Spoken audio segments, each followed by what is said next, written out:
నిజం లాంటి స్వప్నం ఎలా పట్టి ఆపాలి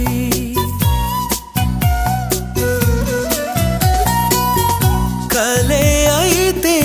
ఆ నిజం ఎలా తట్టుకోవాలి అవును కాదో అడగకంది నా మౌనం చెలివో చిలవో తెలియకుంది నీ రూపం చెలిని బంధమల్లుకుందే జన్మ ఖైదులా ఎదుట నిలిచింది చూడు